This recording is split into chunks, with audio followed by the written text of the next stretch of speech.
I honestly never thought I'd be the person calling out my own sister in front of our entire family, but when she looked my 6-year-old daughter in the eye and told her there was no room for discount store kids at her daughter's birthday party, something inside me just snapped.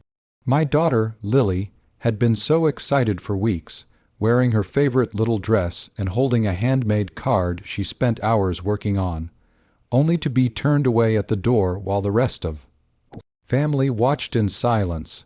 I need to know, was I wrong for what I did next? Or would you have burned that bridge too? Tell me honestly if I overreacted, because my mother is currently calling me a family destroyer, and I'm starting to wonder if I should have just walked away quietly instead of giving my sister exactly what she deserved. To understand how we got to that point, you have to understand the dynamic between me and my sister, Chloe.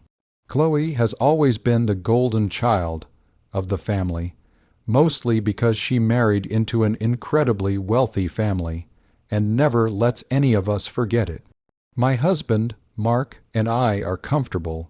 We both work hard, we have a nice home, and we provide everything Lily needs. But we aren't private jet and designer labels wealthy. We value experiences and kindness over brand names, which is something Chloe has looked down on since the day she moved into her mansion. Chloe's daughter, Ava, is the same age as Lily, and for the most part the girls used to get along. But as they've gotten older, Chloe has started project her elitism onto the kids. She constantly makes snide remarks about Lily's clothes or the generic toys we buy for her. It started small, like Chloe asking if I needed a loan for better quality school supplies, but it escalated quickly over the last year. The tension reached a boiling point when Chloe started planning Ava's 7th birthday party. She's been calling it the gala of the season for months, sending out gold foiled invitations and talking about the professional catering and the imported decorations. When we received our invitation, Lily was over the moon. She loves her cousin and had been counting down the days. I spent a lot of time helping Lily pick out a gift that wasn't just expensive, but meaningful. We found a beautiful vintage-style dollhouse kit that Lily wanted to build with Ava. We spent our Saturday morning wrapping it in beautiful paper, and Lily even picked out a dress that she called her princess outfit. It wasn't a designer label. It was a sweet, floral dress from a local department store that she felt beautiful in. On the day of the party, we pulled up to Chloe's massive estate. There were luxury cars lined up down the driveway and a literal red carpet leading to the front door. I felt a bit out of place, but I kept a smile on my face for Lily's sake. She was clutching her gift and practically vibrating with excitement. As we reached the entrance, Chloe was standing there greeting guests, looking like she was attending the Oscars. She was draped in silk and dripping in diamonds. When she saw us, her smile didn't just fade, it curdled. She didn't even say hello. She looked Lily up and down, then looked at me with this expression of pure, unadulterated disgust. Before I could even open my mouth to wish her a happy birthday for Ava, Chloe stepped forward and blocked the doorway. She told me, right there in front of a group of her high society friends, that this was a premium event, and that she had a specific aesthetic to maintain for the photographers she hired. She then looked down at Lily and said those words that I will never forget.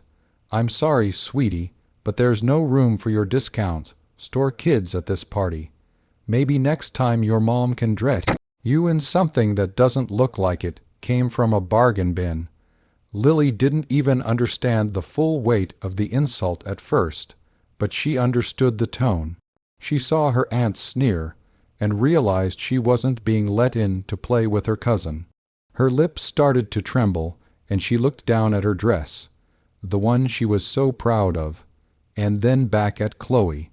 Without a word, Lily turned around and ran back toward the car, sobbing. My heart shattered into a million pieces. I looked at Chloe, expecting to see a shred of regret, but she just adjusted her sleeve and told me that if I wanted to stay, I could go through the side entrance, but Lily would have to wait in car or go home because she spoiled the photos. I was shaking. I have never felt a rage like that in my entire life. I didn't scream. I didn't cause a scene right then and there. I just walked back to my car, held my daughter while she cried, and drove her home. But as I drove, the anger started to simmer into something much colder and more calculated. I realized that for years, I had let Chloe walk all over me to keep the peace for the sake of our parents. But insulting my child, that was the end of the line.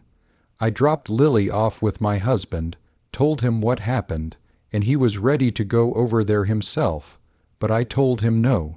This was between sisters.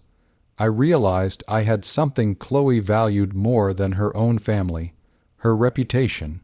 You see, Chloe's perfect. Life is built on a very fragile foundation of lies. She likes to pretend she's the primary breadwinner of her household and that she's this self-made entrepreneur. But I happen to know the truth about where her business funding actually comes from, and more importantly, I know about the massive debt she's been hiding from her perfect husband to keep up this facade. So that is the situation I found myself in.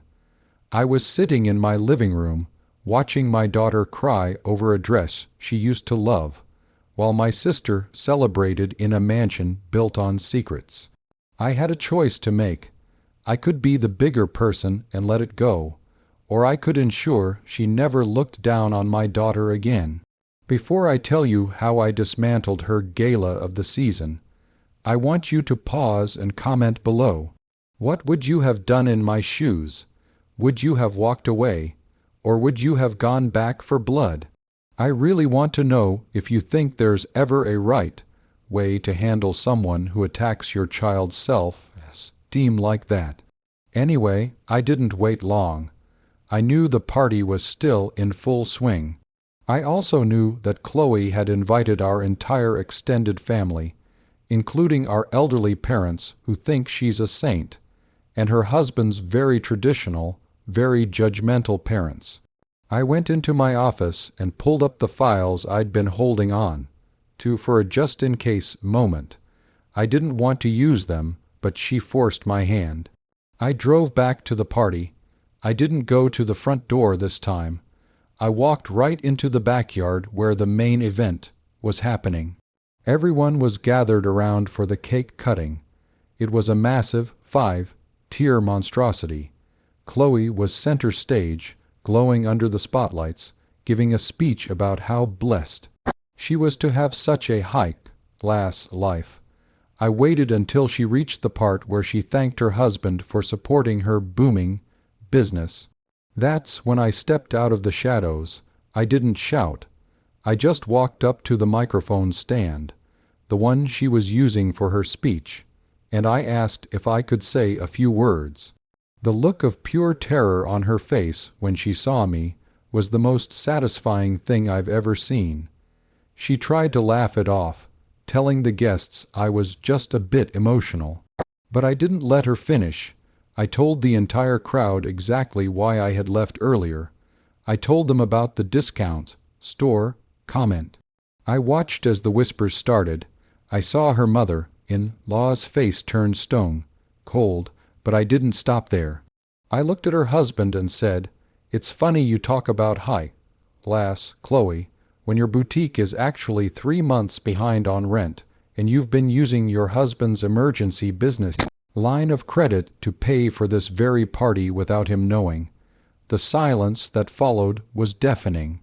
Her husband's face went from confused to livid in about 3 seconds. Chloe tried to grab the mic, but I stepped back and handed a folder, a physical folder of the bank statements I'd printed, to her father-in-law. I told the room that if my daughter wasn't classy enough for this family, Then maybe the family should know exactly how much class Chloe was actually buying with money that wasn't hers. I walked out of that party while Chloe was mid-screech, screaming that I was a liar. Even as her husband started demanding she explain the documents in his father's hands. The aftermath was total chaos. The party effectively ended right then. My parents are furious at me for ruining Ava's birthday. But I pointed out that Ava was inside playing with her friends and didn't even hear the speech. Shit was the adults who were the target. Chloe's husband ended up freezing their joint accounts the next morning. And from what I hear, they are headed for a very messy, very expensive divorce. My sister hasn't spoken to me since, except to send me legal threats that her lawyer, who she can no longer afford, probably hasn't even seen. Lily, on the other hand, is doing great. We took the money we would have spent on a fancy gift and took her to a theme park instead. She wore her discount dress and had the time of her life. I realized that protecting my daughter's heart was worth more than any family harmony that required me to stay silent while she was being bullied. I don't regret a single word I said. I learned that day that some people only respect you when you show them that you have the power to take away the things they value most. If she had just been a decent person to a 6-year-old, her secrets would have stayed with me forever. But she chose her aesthetic over her niece, and she paid the price for it. Like this video if you think I did the right thing by standing up for my daughter. And subscribe if you want to hear more stories about people finally getting what's coming to them. Share your final thoughts on this whole mess in the comments section. Do you think the revenge went too far, or was it a long time coming? I'll see you all in the next story.